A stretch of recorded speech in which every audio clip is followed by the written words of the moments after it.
case is closed, but some never rest. When silence screams, we listen. This is dead and wrong. Hello, I'm Liz, And I'm Sam. and this is Dead and Wrong, your weekly podcast for all things dead. People, animals, ghosts, you name it. If it's dead, we're gonna cover it. And today, I have a long one for you. She's not kidding. It's very long.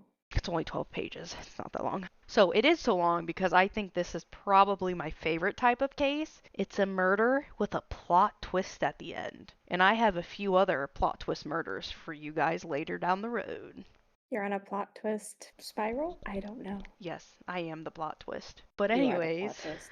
Dead and Wrong presents to you guys episode 15, The Murder of Sherri Rasmussen. I like that last name. I do too. Rasmussen. Like what's the one guy, the Russian guy? Rasmussen. Is it Rasmussen? Yeah. I thought there was a P in his name for some reason. Rasmussen. Yeah, see there is it's Rasmussen, not Rasmussen. Tomato, tomato. Close enough. So, Potato, potato. February 7th, 1957, Loretta and Nels Rasmussen welcome a little girl, Sherri, into their lives. Sherri was the second of three girls, with her older sister Connie and her younger sister Teresa. Now, according to Connie, Sherri was a clown, in a sense of having that kind of personality that makes everybody laugh. Basically, when things got too serious, Sherri was the one that was able to light up the room and kind of help everybody relax. That's trauma. Sorry. Are you afraid of clowns? Yes. Oh, I didn't know that about you. So, Teresa states that Sherri was like the glue of the family. Sherri was the kind of person that, like, for Sherri, family was everything. If there was a fight, she stepped in to help everybody calm down so the family wasn't fighting each other anymore. And after everything happens, friends and family, all they could think of when it comes to Sherri was her kindness and her generosity. All around, like, she was just a kind person. Sherri attended college at 16 years old. What? She's a genius. She is. She began her full nursing education because she wanted to be a nurse at La Sierra, La Sierra University and then finished at Loma Linda University. So she did her undergraduate at La Sierra and then did her nursing at Loma Linda. She Smart girl. she went into the critical care and became promoted to the head of UCLA's coronary and observation unit before she was even 30. That's amazing. So, a little information for everybody. The coronary care, or the CCU, and the observation unit, the COU, are specialized units for heart-related conditions. The CCU is a high acuity intensive care ward designed for patients with critical and life-threatening cardiovascular conditions, and the COU focuses on rapid protocol-driven evaluation, often handling intermediate risk individuals who don't clearly require full intensive care. So both units were very intense and like she was rocking it. That's cool because I couldn't do that. Sherri was basically, like Sam said, a genius. Mm-hmm. Now, she is working and it is the summer of 1984 and she decides to attend a party. She is at this party when she meets a man named John Rutten, and it is love at first sight for both of them. They instantly clicked, and they knew both of them found the one. Even the friends that were at the party later say, like, they saw it. They saw the click, they saw the love, and they knew, like, they're going to get married just from day one. Aww. And John, who was a native San Diegoan, he was only in Los Angeles because he was attending the University of California at Los Angeles. And he studied mechanical engineering, so really they're both smart. And they dated, became engaged really quickly, and were married by November of 1985. So they met, fell in love, and got married. They're like, no, this is who I want to be with for the rest of my life. And there. And they, like, even everybody said that they were so happy together. Like, that puppy dog love, they never went out of it. Even through their engagement, the beginning of their marriage, they never fell out of love with each other. Oh. And this happiness, I will say, this is kind of where the sadness starts coming in, only lasted 3 months. So they were together for only 3 months? They were married for only 3 months. Oh. So it is February 1986, basically 3 months after they got married. Sherri was working as the director of nursing at Glendale Adventist Medical Center. She was 29 years old and was the director of nursing That's just so crazy. in a cardiovascular unit. She's smart. She's very smart. She's a freaking wizard. Yeah. And she was a hard ass worker. And this was so evident because on this day, she took a day off. And John was like, "You're taking a day off?" Since they first met, Sherri never took a day off. That's crazy. Like, she went on dates when she had time. So on this day, February 24th, Sherri apparently had to give a motivational talk to some of the nurses on her staff. And she took the day off because to her, these talks weren't very effective. And she didn't want to bother with it. I can understand that. Exactly. Been there. To be fair, and I think you agree, I would probably do the same. So, even though it was odd and it wasn't her personality, John was all for it. He was like, "You want to take a day off? Do it. Relax. I'll go to work. It'll be fine." Yeah. So John went to work as usual, and Sherri just made herself comfortable at home with no plans to even leave the house. John did call her a few times during the day. I didn't really say like why he called. I'm assuming he just wanted to check up on her, see how she was doing. Well, it was normal, or it wasn't normal for her to take a day off, so he was kind of like, maybe I should check in on her. Make sure like there's not something. Make sure she didn't have like a bad case. Yeah. Every call was left unanswered, and this did worry him a little bit, but he just was like, okay, like maybe she's busy, maybe she's taking a nap, just doing some self-care. And he continued with his work.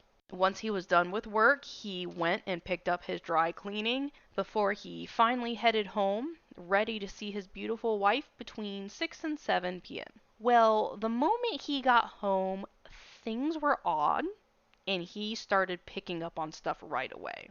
The garage was left open. There was some broken glass in the driveway, and more importantly, the two-door BMW that John bought Sherri as an engagement gift What? was gone. Yeah, he's like, "Happy engagement. Here's a brand new car." And a BMW at that. And while some people would be like, "Oh, the car's just gone. That's not weird." There were two reasons why for John it was weird. One, Sherri told John her plans were to stay home and relax. He knew her well enough that when she said she was going to do something, that's what she did.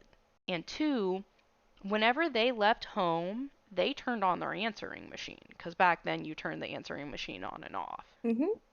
He called her multiple times. He didn't even get the answering machine. So she never activated it. So she never activated it. Now, the glass was odd, but that didn't like shoot off red flags in his mind because a few weeks prior, Sherri had hit the side mirror of her car on the garage. Sounds like me.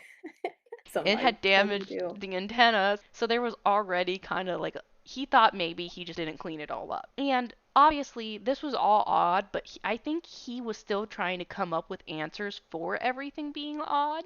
Because you're not immediately going to get home, see odd things, and think something happened. I think No. subconsciously you're going to try to explain it away. Yeah, you do. So John headed upstairs into their townhouse, and as he went upstairs, he knew something was very wrong. For one, there was a bloody handprint next to the burglar alarm, and there was stereo equipment stacked at the top of the stairs that he had to step over. Well, the bloody handprint definitely gives away that something was wrong. Yeah. And when he finally made it into the townhouse and got into the living room, he found himself facing his worst nightmare. Sherri, the love of his life, remind you, his wife for only 3 months was dead on the floor. Sherri, who was still in her nightshirt and bathrobe, so she hadn't even put normal clothes on for the day, had been shot 3 times point blank in the chest and had been struck in the head with a ceramic vase. John immediately called the police after, you know, everything suddenly clicked. Because, you walk into those kind of environment and everything kind of slows down. You're kind of just like, am I really seeing what I'm seeing? Yeah, sometimes, maybe. I don't know. Never been in that position. It's happened before where, like, just for calls that we've had to deal with, where they don't call right away. Like, they still try to see if they're alive, even though it's clear they're dead. The hope. hmm Yeah. So, police from the Los Angeles Police Department arrive on scene, along with Detective Mayer and his partner, Steve Hooks. It was noted right away that the living room was ransacked, but they also pointed out there was no forced entry. As they looked around the room, they But wasn't the made garage door open? it was, but it wasn't forced. It's But back then, you just exactly, pushed but him up. it wasn't forced though. Like, You no didn't have one. to force him. Well, I know I'm saying, but like the door wasn't forced open. You know what I mean. I don't. So, they look around the room and they make multiple notes regarding the scene. There was a porcelain vase scattered over the floor, and there was the partially collapsed entertainment center. There were documents spewed across the room from a drawer that had been pulled out and dumped, and then it just looked, like I said, it looked ransacked. So, the state of the room basically led the detectives down the path that this was a botched burglary. They believed that Sherri had interrupted the intruders and basically paid the ultimate price for interrupting the burglary. This theory was focused on even more with the discarded stereo equipment that John had stepped over when he first got home because it looked like they had ran out with it and something spooked them and they dropped it and kept running. Hmm. So, to the detectives, this is kind of what they came up with. They believe that one of the burglars had been going through the living room, and then the others went upstairs and surprised Sherri when they realized she was home. They were probably taking stuff, heard something upstairs, and then went upstairs. Now, Sherri, I haven't described her yet. Sherri was 6 feet tall Wow, she was a tall girl. and she worked out. Like, multiple people commented she was in great shape from spending all the time at the gym. So it was clear, at least from what the detectives were saying, that Sherri fought the intruders, and it was a vicious fight. And it was Good. so intense that it had transitioned into the living room. A bite mark was actually found on Sherri's inner left arm. So, because of that, they think the intruder pulled out the gun. Sherri wrestled them for the gun and tried to put him in a headlock, and he bit her. Good for her. Yeah, like, go Sherri. So, the bite caused Sherri to lose her grip, and that allowed the intruder to get free. In the process of all this, the second intruder grabs the vase and hits her over the head. And this renders her unconscious. And because Sherri was fighting as hard as she was, and she more than likely saw their faces, the intruder shot Sherri in the chest 3 times with a gun, which they were able to figure out was a .38 caliber revolver. The bloody handprint that John had seen was believed to have belonged to Sherri, who more than likely was still like in that state of like the body was still going based off of adrenaline, and she Mm-hmm. may have tried to crawl for the alarm to Okay. try to get herself help. Sadly, she succumbed to her injuries and wasn't able to hit the button. The detectives did a canvass of the neighborhood after being done with the scene and hoped that someone had saw or heard something. One of their neighbor's housekeepers did. She said she heard something that was going on that may have been a domestic situation, but she never called the cops because she didn't hear any of the gunshots, which makes sense because there was a quilted blanket near Sherri's body that had bullet holes and blood on it. So they think they deafened the Muffled it. blow. And side note, and I found this really interesting, her murder would be one of 831 murders that would occur in Los Angeles in 1986. Sounds about right. Because the same time There were gang wars going on. well, but the Night Stalker was going on. Oh yeah, I forgot The about him. I-5 killer was going on. There was another one going on. Was the Golden Gate Killer? Golden, Zodiac? no, I can't Yeah. think. There's like a Who was at Golden that State time? Killer. The Golden Oh yeah, State the Killer. Golden State Killers, the two of them. So, I mean, Yeah, that wasn't there a were a great lot of time. serial killers in Los Angeles at this time. So, 10 days after this, they would eventually find the car. The car was only 2 miles away from her home, and the keys were still in the ignition. They did dust it for fingerprints, nothing was found. And I do want to note, even though they said that it was a burglary gone wrong, there were only two things confirmed stolen: the car, which was found, and their marriage license. Why would somebody steal a marriage license? Exactly. But before I continue with the investigation, we're going to take a step back to go over Sherri's body with the coroner's office. So it was 2 a.m. when criminalist Lloyd Mahoney, who worked for the LA coroner's office, arrived on scene. And he started his investigation by looking for trace evidence. For anyone who doesn't know, trace evidence is evidence that is physical material that transferred between people, objects, or the environment during a crime. And Lloyd couldn't find any. There were no hairs, no fibers, or no fluids left on Sherri's body. The next step, because it was believed to have had men involved, sadly, they collected swabs to see if she had been sexually assaulted. Thankfully, she had not been sexually assaulted. Finally, they swabbed the bite mark, and the bite mark swab was sealed into evidence properly, and then by 10:25 the next morning, all of the evidence was booked in. On the 26th, so 2 days after she was found dead, the coroner finally performed Sherri's autopsy. 3 bullets were recovered from her body. One was under the skin in her back, and the other 2 had been collected from under the clothing under her back. So I think what they meant was one didn't go fully through her body, it was trapped under the skin, and the others were just barely out. So the quilt slowed them down so much that they could not go all the way through. That's what I'm getting. That sucks. So 2 of the shots were in her upper chest area, one which went through the heart, and the third was in her upper abdomen. And one of these shots in her chest was direct contact. That means the gun was literally held up to her chest and fired. Like crap. All 3 of these wounds were considered fatal, and so the theory of the bloody handprint was wrong. I don't think if she had 3 fatal shots to the head, I don't think it was her handprint. It wasn't to the head, it was chest I and meant to the chest, abdomen. but one straight to her heart? But a lot of people, that doesn't do you doesn't still always instantly kill you. do you still think it could have been hers? I think it could have been hers. If she was stumbling backwards or whatever. Okay. So there were more injuries, however, than just the gunshots. There were multiple trauma points to her face. That basically means she was struck in the face. And one was determined to have been from the muzzle of a gun.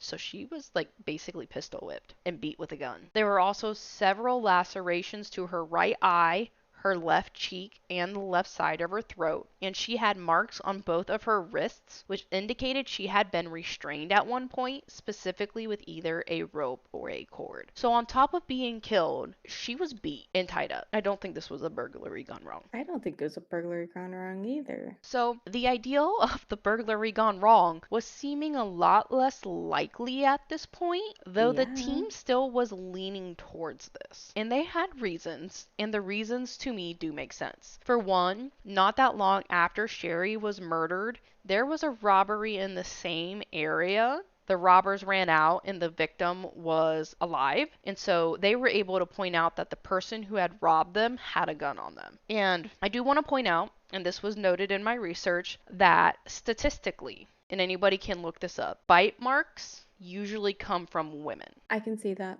Biting, especially if it's a female murderer or a female assaulting someone, women bite more than men. And the detectives knew this. Like I said, it was noted in the case notes. However, they still said robbery, and they still believed the suspect was male.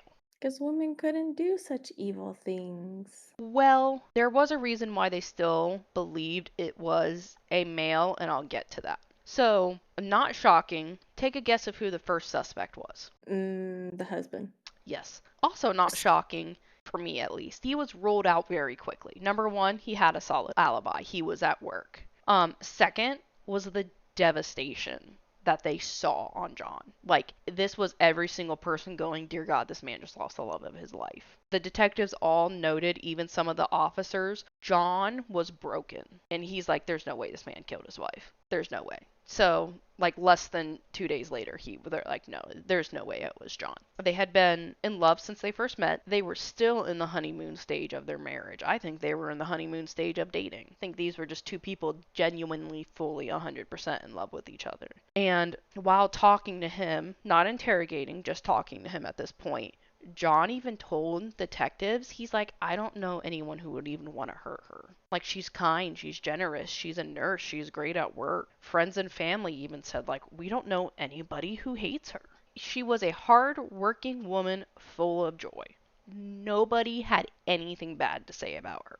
I looked it up, not a single bad thing. I will say, I feel bad for Sherri's parents because it wasn't until the day after that John's father, not even John, but I understand, I'm not giving him any shit for it. John's father contacted Sherri's parents because they were living in Arizona. So they flew to California right away. They wanted to be there for John. And obviously, like John, the loss of their daughter was devastating. It was funny though, because Sherri's father, he had a suspect in mind. That's weird. So John had an ex-girlfriend who had Uh-oh. showed up to Sherri's place of employment and threatened Sherri while she was dating John. And how come nobody else thought of this? I mean, it's more than likely whoever Sherri told. Sherri probably obviously told her parents. John may have just been too lost in the moment of realizing he just lost his wife to even think about it. But if this person showed up at her work yelling at her, wouldn't people at work have noticed? But if it was a one-time thing, You notice when people come yell at you at work. true. The detective on scene, Detective Mayer, apparently documented this information, but never followed up on it. And a part of me believes that he never followed up on it because 2 months after Sherri's death, another burglary had occurred where two men broke into a house and killed a woman. And it was just like with Sherri. Both women were shot to death. And this house was only like a mile away from Sherri's house. The suspects were described as two Hispanic men, and Mayer was convinced it was them. They were, at the time, the LAPD was still looking for these men, so Mayer was like, it's probably the same thing, and we just need to find them and get them to confess. Which as someone in law enforcement, I get where he's coming from. I can see it. They don't know who did it, no one hates them, and now all of a sudden it happens again, especially at a time where they were dealing with a lot of serial killers. So trying to connect the dots into a situation. Now, someone noted in my notes, and this came from another veteran detective, like at this point in time, 2026, where minus the note of the burglary, I think Mayer didn't follow up on the ex because he put himself in a box. He set his mind to what happened, and he was only going to find evidence that led him down that same path. He didn't want to leave this box, which the ex-girlfriend would have made him step out of his comfort zone. And this is a very dangerous thing for investigators to do. You don't put yourself in a box. You still leave yourself open to the chance that something more is going to happen. Or you don't want to tie yourself down to one idea. Right, but that's thinking that you guys are trained for now. Back then, they really didn't Yeah. assume that women could do as much damage as they can actually do.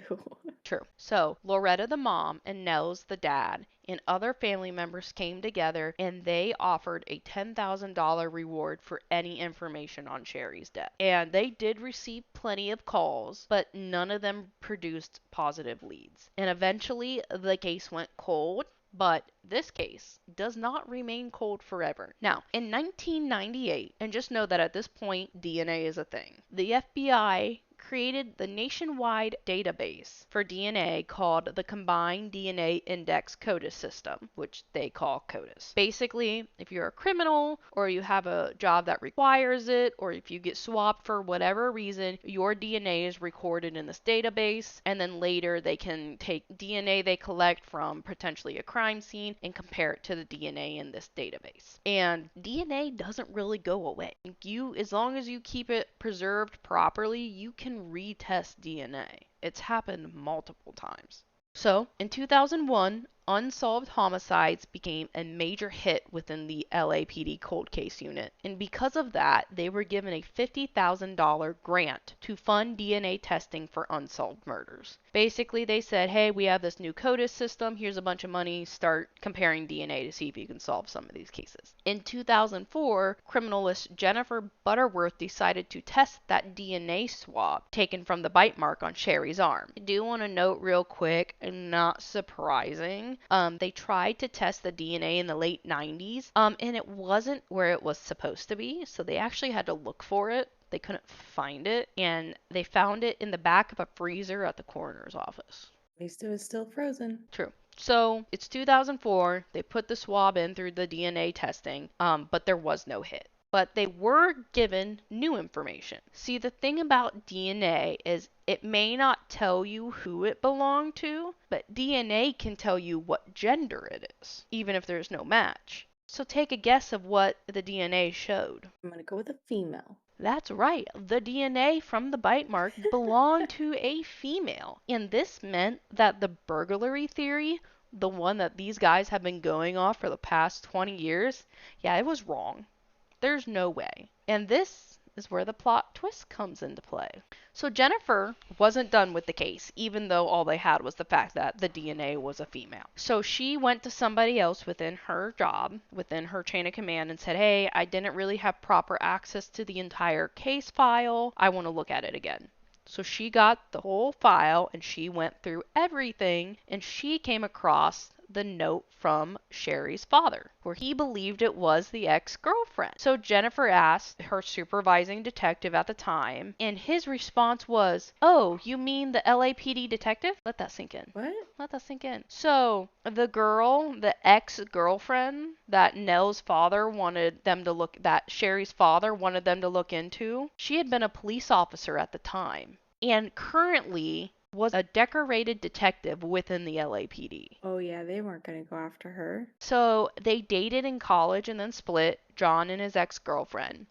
The supervising detective told Jennifer that this ex-girlfriend had nothing to do with it, said like, look, it's a burglary, we already basically solved it, you just need to like drop it. And oddly enough, Jennifer realized she was the only detective who even wanted to work on the case. No other detective wanted to touch this case. Because nobody wants to take down one of their own. No. So the case went cold again. Now, 5 years later, in 2009, two more detectives, Pete Barba and Jim Nuttall, opened up the investigation again, and they saw the DNA results, and like Jennifer, concluded that the burglary theory was wrong. And they both agreed, all right, we're going into this, but we are not looking for a man, we are looking for a woman. And who did they come across when reading all the note? The ex-girlfriend. So, doing the right thing though, there were some other women that could have been suspects, so Pete and Jim went through them. Well, all the women who were just associated with Sherri and John were ruled out, so they were just left with the ex-girlfriend, Stephanie Lazarus. And when they saw her name, there was the abbreviated word P.O., so Paul Ocean, next to it, and they didn't really know what they meant. So Pete and Jim called Sherri's father, Nell, and was like, hey, can we talk to you about this note you left? And he was like super happy they called him. They're like, oh, yeah, Stephanie was a police officer at the time. That's what P.O. stood for, police officer. And the detectives were honestly kind of shocked to hear this because, I mean, The detectives didn't know what PO meant. they didn't know why it was that way. They probably assumed it was police officer, but they didn't know for sure.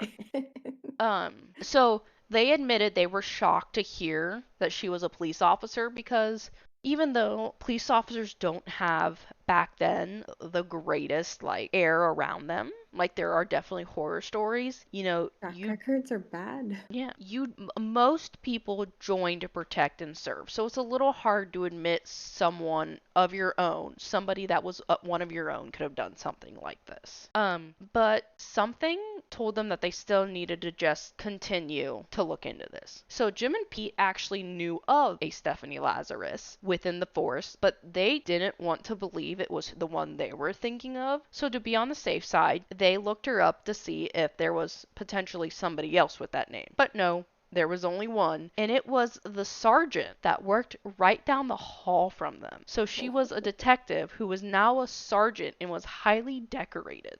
Yeah, they're gonna go poke a bear. They are. So thankfully, her status didn't scare them, and they looked into it. They kept it on the down low, but they looked into it. So they learned Stephanie and John had met in UCLA during the early 1980s, and they started dating. Once they graduated, they started dating on and off. So they were breaking up, getting back together, breaking up. Well, during one of the breakup periods is when John met Sherri, and obviously, John did not go back to Stephanie. In fact, he made it so evidently clear that he wasn't going to go back to Stephanie that she actually showed up to his house a few times while they were dating and engaged and was not there just to catch up.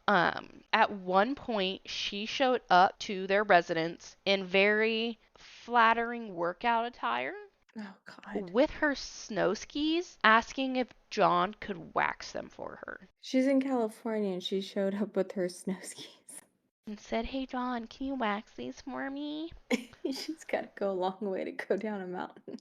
Yeah. So John, who was noted as being a nice guy, was just like, "Yeah, sure, I'll wax him." But she like didn't stay there. She dropped him off and left. Sherri wasn't thrilled about this and did question John and was like, "Are you and Stephanie actually over?" And he was like, "No, we are." He goes, "I won't do anything else for her." And Sherri was like, "Okay, like, thank you." Well, when Stephanie came back, Sherri was home alone. John was not there. And this time around, Stephanie showed up in her uniform, making sure that her gun was on display.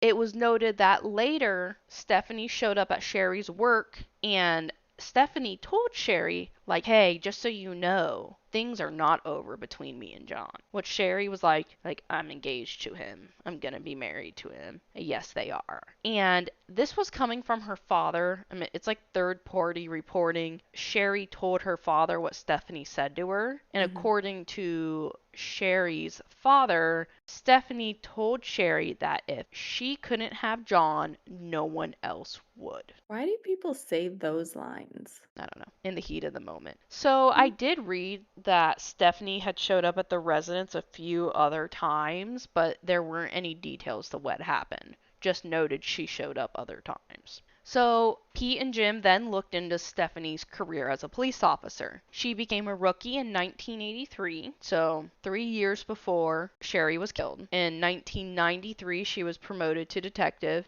and in 1996, she married a fellow officer. They did also note that not long after the murder happened, I want to say it was like a few weeks, maximum of a month, I can't fully remember, Stephanie reported to the Santa Monica Police Department that her .38 caliber pistol had been stolen from her vehicle. Oh, Remember, was it? Sherri was shot with a .38 caliber pistol. And so now with this and the fact that the gun matched what was used to kill Sherri, Jim and Pete were pretty sure it was Stephanie. So now came the hard part. They really needed to keep it on the down low, even more so than they already were, because now it's going to be going into getting DNA evidence, getting any other kind of evidence, and they didn't want Stephanie to be tipped off because wouldn't it be weird if evidence were to suddenly go missing under mysterious circumstances? Yep. And, let me remind you, they're doing all this investigation and her office is right down the hall from them. So they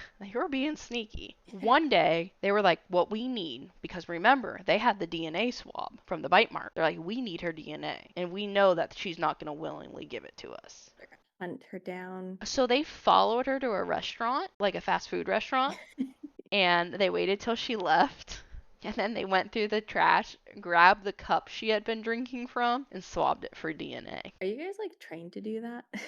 They might have been back then. I don't think we can't do that this day and age. We'll get in trouble. But isn't it if it's in trash, it's I guess, public property? yeah, you're right. If it's in trash, it's public property. Yeah. I forgot. How do I know that and you don't? Oh, it's been a long day. I've worked all day, okay? Tired. So have I. So, take a guess of what happened when they swabbed the DNA. I'm gonna go and hope it matched. It matched.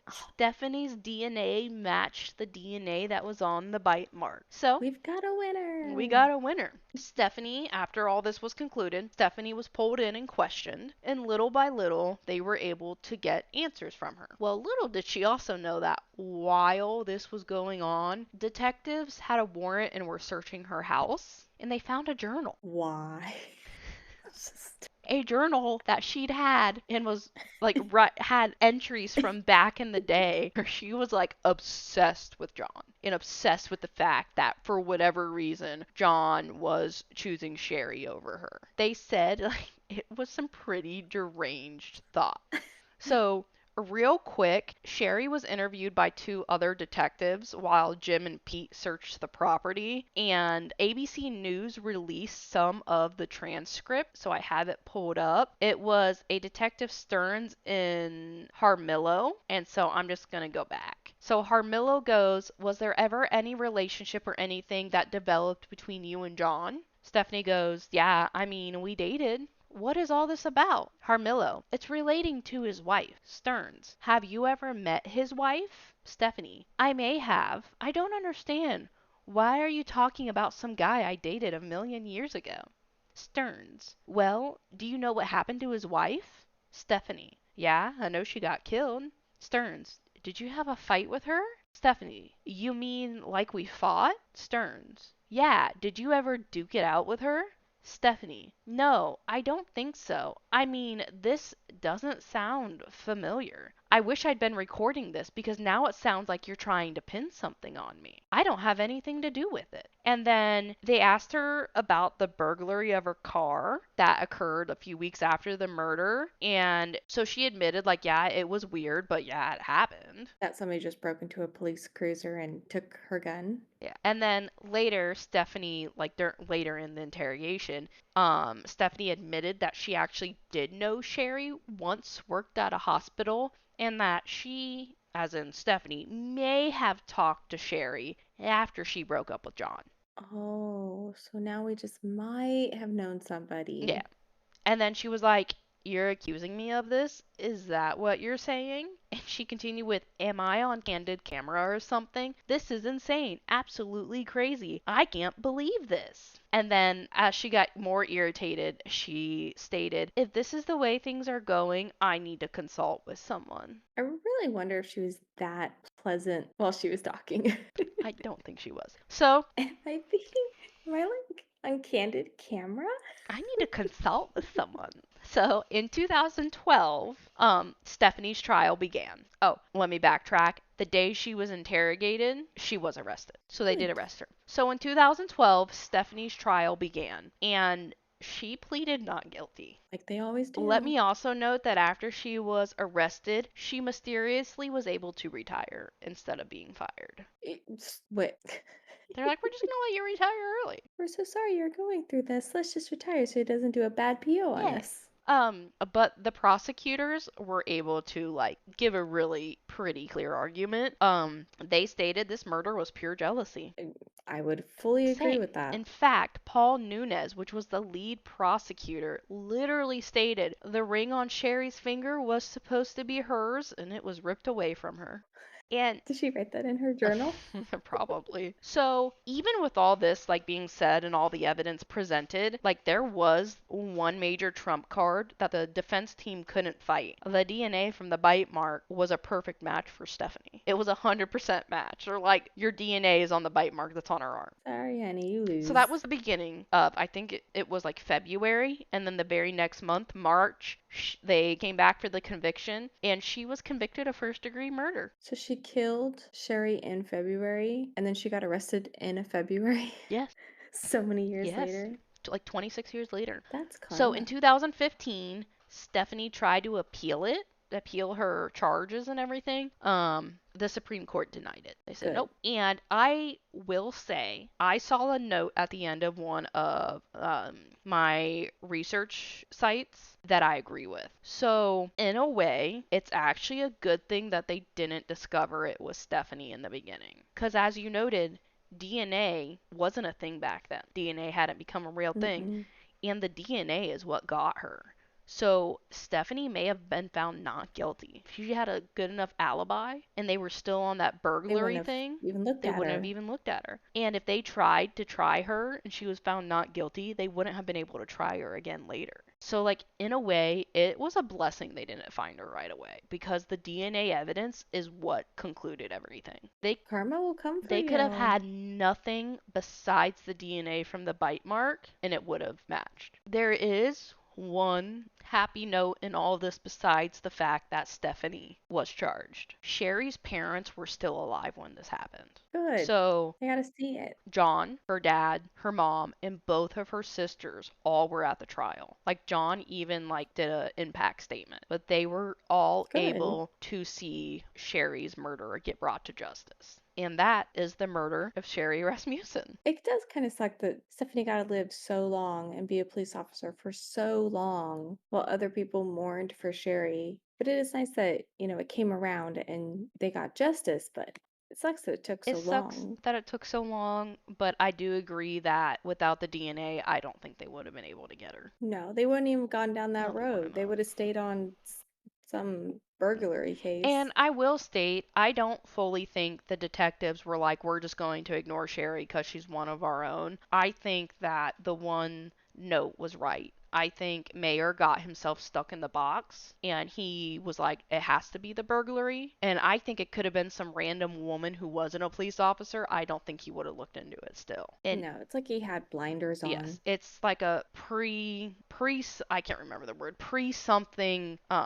Basically you don't go in with what the ideal already is. You have to let all of the evidence lead you to what happened, not half the evidence leads you to thinking one thing and then you basically make the evidence fit that puzzle. Like a Yes, presumption? presumption. Okay. I mean, I used a big word. we've seen that before where cops think of one thing and they put all their cookies in that basket and then later I found out they were Hmm. wrong. And it's not that they were being a dick or just didn't want to admit they were wrong. It's just in their mind they knew what happened and so they made the evidence fit their logic. Yeah, but it can't always work like that. You gotta be able to think outside the box. So I felt like this definitely had a plot twist. It did, yeah, in a bit of a way. It was interesting. It was a good one. I thought it was interesting. It was a pretty good one. Thank Yeah. you. And no Well, kids were involved. I'm so thankful. I listened back at some of our recordings and you kept saying, next time we won't do kids. And then it'd be kids. Next time we won't do kids. And then it was kids. And I'm like, man, I'm sorry. she kept lying to I me. didn't mean to lie to you. You I finally just got it right this I time. I, I I I go through something. I'll have like 10 pages of notes done already, and then I'll see the kids, and I'll be like, "Fuck!" I'm like, "Well, I can't stop now. I'm already here, and we're recording tomorrow." And And you call me a procrastinator. shut up. And if it helps, the other ones that I found with plot twists, they also do not involve kids.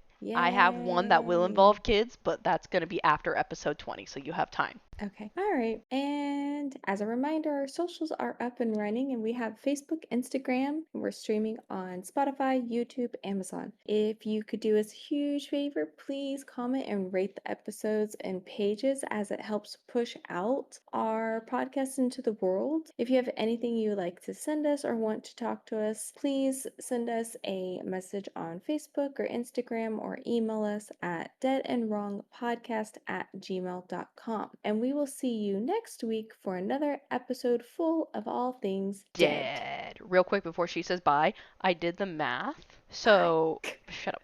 So for Sherri, just because honestly this girl was smart. So she was born in 1957, started her undergraduate in 1973, finished her undergraduate and started nursing school in 1977, finished nursing school in 1981, met John in 1984, married him in 1985, died in 1986. She was so young. She That was so sucks so young. much. And like, Why didn't you put that up earlier? oh, I forgot. She was freaking smart. She was smart. She's a genius. She is. But anyways, we'll see you all next week for another episode.